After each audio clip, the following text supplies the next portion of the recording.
गोदागिरी फार्ममध्ये आपलं स्वागत। गोदागिरी फार्मच्या मधमाशी पालन विभागामध्ये आम्ही आज भोकर येथे विधाते यांच्या या चिंचेच्या बागामध्ये चिंचे झाडाला एक आग्यामोड लागलेलं आहे आणि त्या आग्यामुळे आम्ही आज त्यांना सुरक्षितपणे काढून देतोय। माशांना कोणताही त्रास होणार नाही त्या दृष्टीने। तरी आम्ही धुराचा वापर करणार आहे आणि आग्यामुळाच्या माशा उडाल्या की ते पोळं खालून कापून त्याला या झाडातून दुसऱ्या झाडावर जायला आपण त्याला भाग पाडणार आहे। कारण त्यांना इथं गिन्नी गवत आहे आणि गिन्नी गवत जेव्हा कापायला मजूर येतो त्यावेळेस त्यांना या आग्यामुळाचा त्रास होतो। त्यामुळे त्यांनी गोदागिरी फार्मला कॉन्टॅक्ट केला आणि आम्ही सुरक्षितपणे कोणतीही न हानी पोहोचवता या मधमाशा आम्ही इथून मोकळ्या करणार आहेत।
प्रकारे असं पोळा आपण इथं काढतो। तर मधमाशांचे अंडे तुम्हाला दिसतात या व्हिडिओमध्ये बघा। तर आग्यामोळाचे अंडे अशा प्रकारे त्यांची सुद्धा कुटुंब असतं। आग्यामाशीला शास्त्रीय भाषेमध्ये एपिड डोर्सेटा म्हणतात किंवा त्याला रॉक बी पण म्हणतात। आपल्या मराठी भाषेमध्ये त्याला आग्यामाशा म्हणतात आणि त्यांचं सुद्धा पूर्ण कुटुंब या ठिकाणी असतं। म्हणजे राणी माशी तुम्हाला हे सर्व दिसतं, ह्या सर्व कामकरी माशा आहेत आणि आपल्याला वाटतं की ह्या खूप अटॅक करतात, स्वतःहून येतात। तर एक सांगायचं या माध्यमातून की मधमाशा कधी माणसाला स्वतःहून कधी चावा घेत नाही। माणसाने जर त्यांची खोड काढली तर त्या मात्र माणसाला सोडत नाही। त्यामुळं शेतीसाठी अत्यंत उपयोगी आहे। त्यामुळं विधाते या शेतकऱ्याचं खरं कौतुक करावं असं वाटतं की त्यांनी गोदागिरी फार्मला कॉन्टॅक्ट केला आणि सुरक्षितरित्या हे पोळं काढण्यासाठी त्यांनी पुढाकार घेतला। अशा प्रकारे शेतकऱ्यांनी मधमाशीला पूर्ण बरेच लोक काय करतात की त्याला जाळून टाकतात आणि खरं तर मधमाशीला कृषी लक्ष्मी आपण म्हणतो, लक्ष्मीलाच आपण जाळून टाकतो। तर न जाळता गोदागिरी फार्मला कॉन्टॅक्ट करावा। आम्ही सुरक्षितरित्या हे तुम्हाला हे पोळत कोणती हानी न पोचता तुम्हाला आम्ही काढून देऊ। तर आग्यामोळाचा मध हा जवळपास आपल्या मार्केटमध्ये 30% या प्रमाणात हा विकला जातो। कारण यामध्ये भरपूर प्रमाणात चांगले आयुर्वेदिक तत्व असतात। कारण हे जंगलामध्ये उंच झाडावर पोळं करतात आणि त्याच्यामध्ये सत्व खूप असतं। परंतु बऱ्याच लोकांना असं वाटतं की आग्यामोळा हे खाण्यासाठी मध हा खाण्यासाठी उष्ण आहे।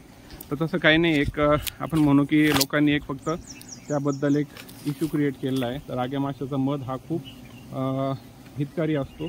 प्रत्येक माणसाने तो खाल्ला पाहिजे। जुने लोक आपले हे खायचे, परंतु ह्या मीडियाने थोडंसं त्याला उष्ण म्हणून सांगितलं तर आपण बंद केला। परंतु सगळ्यात चांगला मध हा आग्यामोळाचा आहे। त्याच्यामुळे कोणत्याही प्रकारचं त्याच्यामध्ये भेसळ केली जात नाही।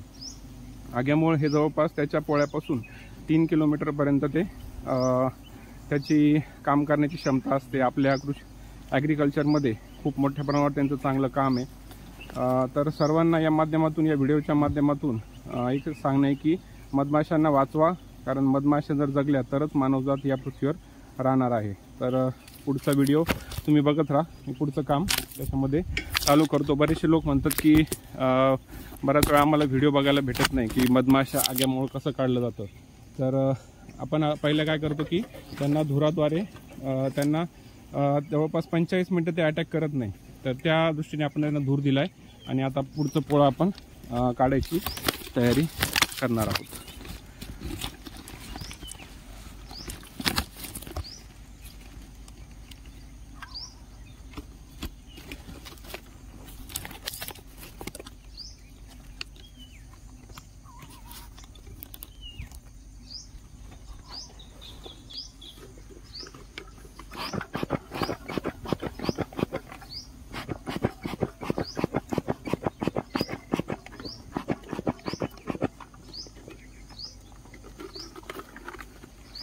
साधारणतः आग्यामूळ काढायचं असेल तर सकाळची वेळ ही सर्वात चांगली आहे, कारण मधमाशा ह्या बाहेर जाऊन त्यांचं पोळं दुसऱ्या ठिकाणी करू शकतात. रात्री जर काढलं तर त्या ठिकाणी कुठंतरी त्या जागेवर बसतात, त्यांना जाता येत नाही. त्यामुळे सकाळचा वेळ ही कधी पोळं काढण्यासाठी सगळ्यात चांगली आहे.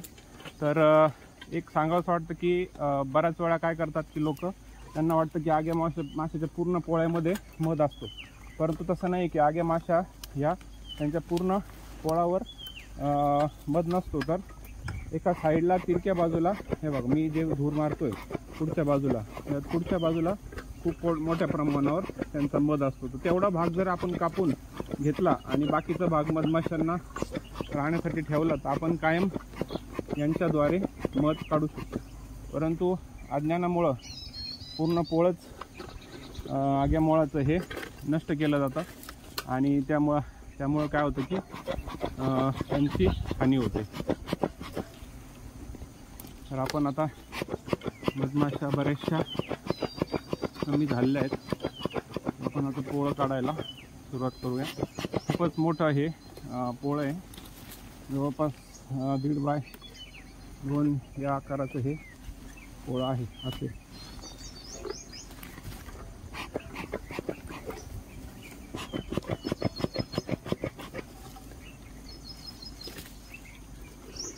स्मोकर आपण खाली ठेवून देऊया आणि पुढचं काम जे आहे आपलं, स्मोकर सुद्धा खूप गरजेचं आहे, कारण मधमाशा कधी अटॅक करू शकतात. तुमची तयारी तुम्ही ठेवली पाहिजे.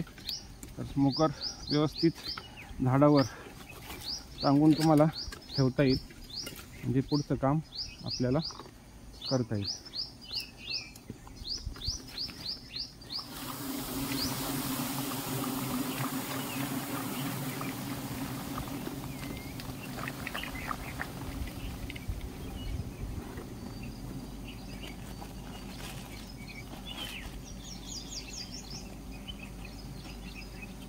तर आता चाकूद्वारे मी हळूहळू पोळं कापतोय, जेणेकरून परत माशा या पोळ्यावर बसणार नाही.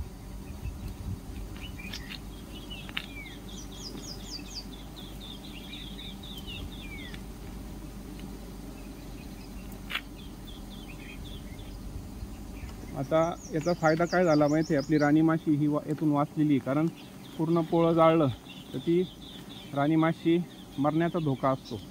त्यामुळे आता याद्वारे आपण काय केलं आहे की राणी माशी उडाली असेल तर आपण बाकीचं पोळं हे व्यवस्थितपणे काढू शकतो. त्याच्यामध्ये कोणतीही हानी त्यांना होणार नाही. ते परत दुसरीकडे जाऊन ते परत पोळं तयार करतील.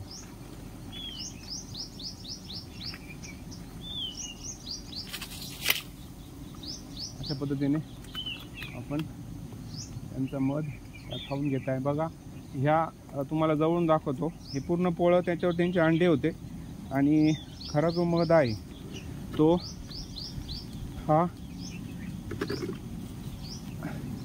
वरच्या त्रिकोणी आकारात आहे, तुम्हाला दाखवतो. तर तुम्हाला दाखवायचं आहे की मध हा तिरक्या आकारामध्ये, खरं तर एवढ्या भागातच हा मध असतो. हा खरा मध, ज्या मधमाशा बसत आहे बघा मध खाण्यासाठी, हा खराचा मधमाशांचा मध आहे. आपण त्यांना खाऊन देऊ, म्हणजे पूर्ण मध खाऊन त्या परत दुसऱ्या ठिकाणी जायला तयार होतील. इथं पोळं करणार नाही, कारण आपण त्यांचं जे पोळं आहे ते सुरक्षितरित्या इथं खाली टाकले बघा, त्याला कोणतीही इजा केलेली नाही. आणि तुम्हाला दिसत असेल बघा, सील केलेले सगळे हे जे दिसत आहे मधमाशांचे, हे सगळे लार्वा आहेत, सॉरी हे सगळे प्युपा आहे, म्हणजे कोश अवस्था आहे. आणि आतमध्ये त्यांची अंडी अवस्था आहे व इथं दिसत आहे, हे अंडे इथं तुम्हाला हालचाल करताना दिसत आहे. तर अशा प्रकारे सुरक्षितरित्या आपण या मधमाशा आपण काढलेल्या आहेत.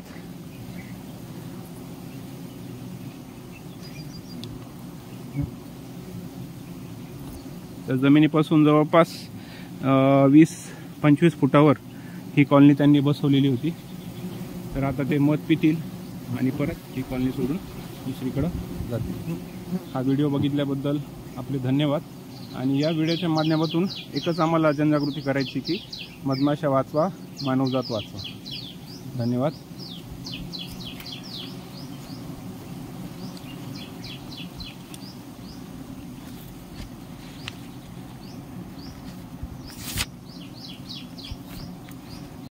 गोदागिरी फार्म्सने आज या आग्यामोळाचं पोळं काढून दिलं आहे आणि तुम्ही बघा फक्त एवढंच मध हा निघलेला आहे। बऱ्याच लोकांना वाटतं की पूर्ण पोळं भरून मध असतो, तर पूर्ण पोळ्याच्या समजा 2 बाय 2 फुटाचा जर पोळा असेल तर साधारण त्याचा 25% भागच हा मधाने भरलेला असतो। आणि त्यातल्या त्यात आता ऑक्टोबर आहे, त्यामुळे आत्ताशी कुठं मधाचा हंगाम सुरू झाला आहे, त्यामुळं मधसुद्धा कमी आहे। तर हा जमा झालेला मध, एवढ्या मधासाठी आपण पूर्ण त्यांचं पोळं नष्ट करतो, पूर्ण मधमाशांची हानी आपण करतो। तर हा मध जेवढा असेल समजा पावशेर वगैरे असेल तर तो या शेतकऱ्याला आपण अभिनंदन म्हणून त्यांना देऊया, जेणेकरून त्यांनी जे कष्ट घेतले, गोदागिरी फार्मला कॉन्टॅक्ट केला आणि हे पोळं सुरक्षितपणे काढून घेतलं, तर गोदागिरी फार्मच्या वतीने त्यांना हे मध आपण देऊया। धन्यवाद। एक फोटो घ्या।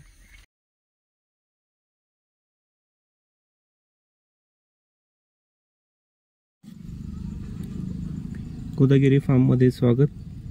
तर आत्ता जे आम्ही आग्यामोळ काढलं त्याचं हे पोळं आहे। ह्या पोळ्यामध्ये तुम्हाला इथं छोटे छोटे आळ्या दिसतात बघा, ही आग्यामोळाचं लार्वल स्टेज आहे आणि त्यामध्ये तुम्हाला अजून छोट्या आळ्या पण इथं दिसत असतील, एकदम चमकत आहे बघा, गोलाक सी शेपमध्ये त्या इथं बसलेल्या आहेत। तर ही झाली या आग्यामोळाची लार्वल स्टेज। आणि अगदी तुम्ही खाली बघितलं तर तुम्हाला